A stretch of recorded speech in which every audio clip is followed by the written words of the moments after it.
Hey, John here. Today is going to be something different. It's more of an experiment and I want you to try this practice routine. It's going to take you between 6 to 15 minutes per day for a week, and then you can report back here with your results. So let's get going.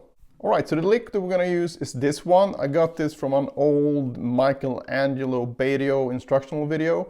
And I chose this one because it goes through 2 notes per string and 3 notes per string. And it's not a very common mix, I would say. So I wanted to choose something that most of you probably wouldn't be as comfortable playing straight off. I know some of you will be able to do this easily, and that's fine. But I think a lot of you might not have played this exact thing before. So it goes like this.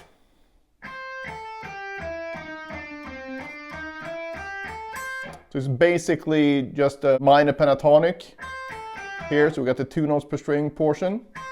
So 8, 5, 8, 5. And then we add the flat 5 here. So we're going to the blues scale. So that's the 3 notes per string portion. So we basically go 8, 7, 5, 7, 8. And then we go back where we came from. So it's a 12 note pattern. 1, 2, 3, 4, 1, 2, 3, 4, 1, 2, 3, 4. The way that I want you to play this, if it wasn't obvious, it's just alternate picking starting with a downstroke. So the first step is get comfortable with the lick, and then you want to see how fast you can play this with a metronome. The subdivision we're going to use is 16th notes, so that's 4 notes per beat, so 1, 2, 3, 4, 1, 2, 3, 4, 1, 2, 3, 4. And you want to start at a comfortable tempo, so I don't know what that is, 60, maybe 70 BPMs, play 4 notes per beat. And you want to find out 2 things here. You want to find out how fast you can get 1 rep of the exercise. So that will be 1 rep. So we play the entire thing and then we stop on the first note of the next repetition. And then you also want to know how fast you can get 2 reps of the exercise. So the same thing, but we do another rep like this.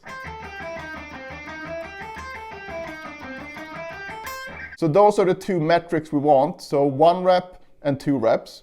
And to find this, just start at a comfortable tempo, move up in increments of 10, and then when it starts to get difficult, you move up in increments of 5. And obviously, if you feel like you can do 145, but you cannot do 150, well, then you can move up in increments of 1 or 2 until you find the exact tempo where you feel like, okay, I can't do it anymore cleanly here.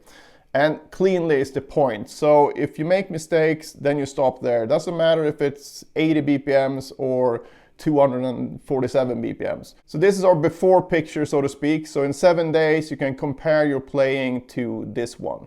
And also it's very important that you record yourself when you do this. So record yourself on video, just film yourself with your camera. You don't need to have a studio grade recording, just you on the camera recording yourself as you go through this process. And I actually suggest that you record yourself going through the whole thing, meaning the whole starting slow and ending at whatever tempo it is. So you can look back in 7 days and see like, oh, actually it looks smoother here and here. So you can see, you get much more data that way, and you can look back and see where the improvement actually happened. So if you have the ability to do that, that's the best thing. And you don't need to share this video with anyone. The next step will be to post a comment with your results, so you know your starting point, and then in 7 days you can come back and reply to your own comment and give us the new tempos and also a bit of a commentary on how you felt that it went and your whole experience. And obviously this is completely optional, so if you just want to do it in private, do that. But if you decide to post it here, that will be really cool for other people to see as well, and for me as well. Alright, so the practice routine is very simple. We're gonna take this lick and move it down to the 1st fret, or 1st position, so we have your index finger on the 1st fret, and then you're going to play it twice.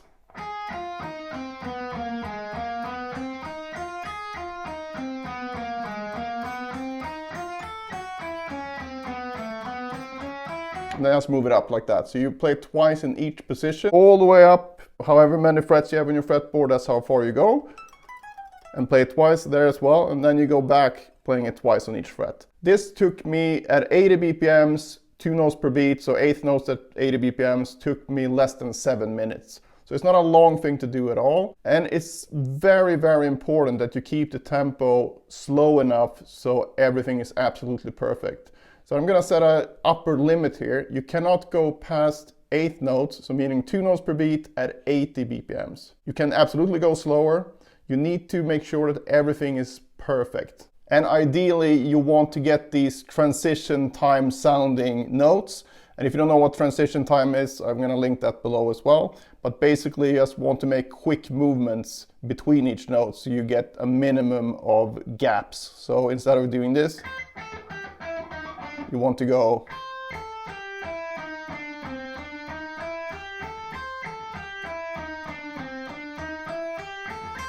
So very sharp and very synchronized. You want a minimum of flams. You don't want any of this stuff where you hit the pick before, the finger before, so you get this kind of glug glug sound. So if you need to put the metronome down to 40 BPMs to do eighth notes and it's going to take you 15 minutes to go through the whole thing, then so be it, because that's the way you're going to improve.